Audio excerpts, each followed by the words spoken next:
terbatas. Kami ingin menanggapi tadi dari Ajengan Didin, ada beberapa hal itu sangat penting dan urgen. Yang pertama tentang penulisan sejarah berdirinya yang Nahdlatul Ulama, yang beliau Maulana Habib Lutfi, dan itu termasuk ada cerita di situ, dan juga dimuat oleh PWNO, Pak Muzamil juga muat, kemudian di catatan NU Kota Pekalongan juga muat. Tapi memang kenapa kok kita lihat sejarah ini tidak tercatat? Karena kaitannya itu di dalam internal habaib. Jadi yang perlu kita pahami, banyak sekali Mbah Hasyim Asy'ari itu interaksi dengan para habaib saat itu. Contohnya saya punya beberapa catatan bagaimana tulis surat menyuratnya Mbah Hasyim dengan Habib Abdul Qadir bin Ahmad bil Fiqih Malang. Itu ada nggak pernah ungkap dari Nahdlatul Ulama sendiri? Bagaimana catatan daripada ketika mau berdirinya Nahdlatul Ulama, catatan Mbah Hasyim dengan siapa? Habib Husain bin Muhammad bin Thahir Al-Haddad Jombang. Itu ada. Bagaimana hubungannya antara Mbah Hasyim dengan Habib Ali Kuitang? Sampai mengatakan ada seorang habaib dari guru dari Maulana Al-Habib, Habib Soleh bin Idrus, dan anaknya sebagai Rois Suriah NO Kota Pemalang, kemudian cucunya juga Rois, sampai mengatakan dia sebagai menteri penghubung antara ulama dan umarot, dan beliau adalah guru dari Habib Lutfi. Kedekatan Habib Lutfi dengan umarot TNI itu adalah belajar dari gurunya namanya Habib Soleh, mantu dari Mbah Dimyati Comal.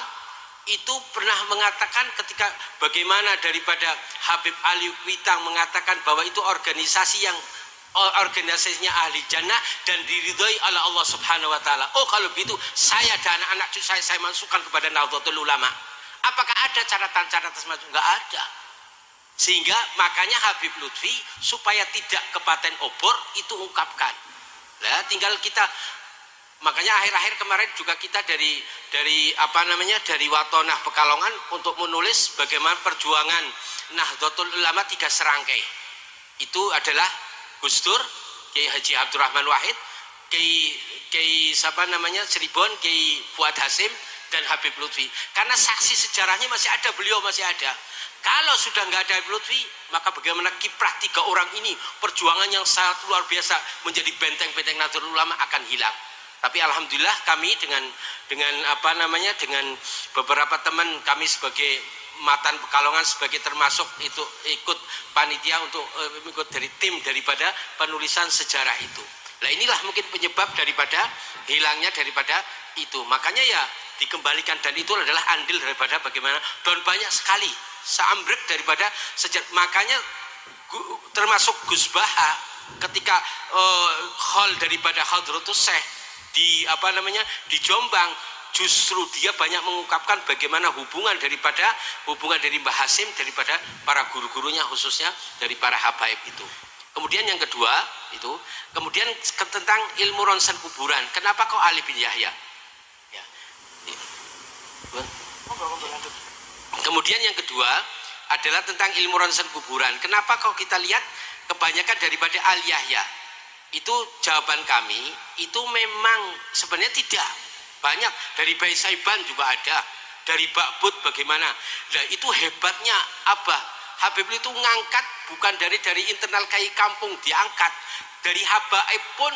Jadi habaib itu pun ada yang dianggapnya sebagai habaib yang tapi diangkat. Ada keluarga Bakbud di keluarga bupati di Wirodeso, dikumpulkan Bakbud se-Indonesia di Holi di Jayeng Rono itu dikembangkan makamnya, dibesarkan, itu bangsanya juga Bakbud.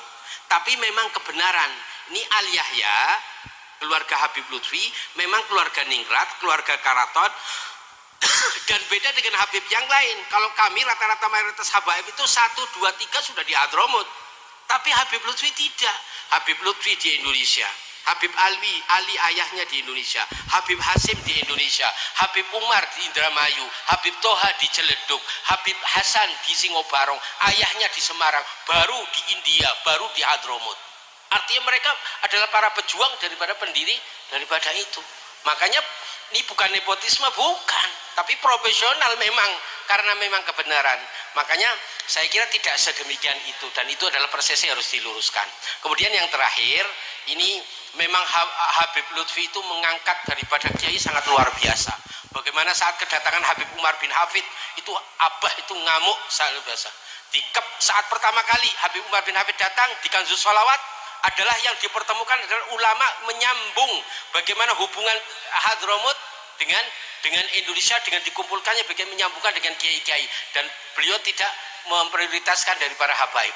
Yang terakhir, pengalaman kami saya nderakan pada muktamar pertemuan habaib di muktamar Robito Alawiyah yang 10 tahun yang lalu kami menderakan beliau dengan lantang di hadapan pengurus habaib se-Indonesia dengan mengangkat, dikira kiai-kiai Jawa itu bodoh semua, Pak. Itu sampai mengatakan dikira kiai-kiai ulama Jawa itu bodoh semua, Pak. Makanya beliau kadang itu kalau orang ada tanya, lihat, banyak orang dari kita yang ingin belajar ke Hadramut nggak boleh. Indonesia kiainya banyak pinter-pinter kok, tidak kalah. Nah itulah yang menjadikan insya Allah semoga bagaimana kiprah, bagaimana perjuangan mengangkat daripada kiprah dari pemikiran dari Maulana Habib Lutfi pada ulama-ulama, dan itu yang menjadikan tadi itu keseimbangan antara sosial religili antara dari para kiai. Dan memang Habib Lutfi itu menugaskan kami adalah bagaimana memahamkan habaib kepada NU, dan bagaimana orang-orang NU itu memahamkan daripada habaib sehingga seimbang.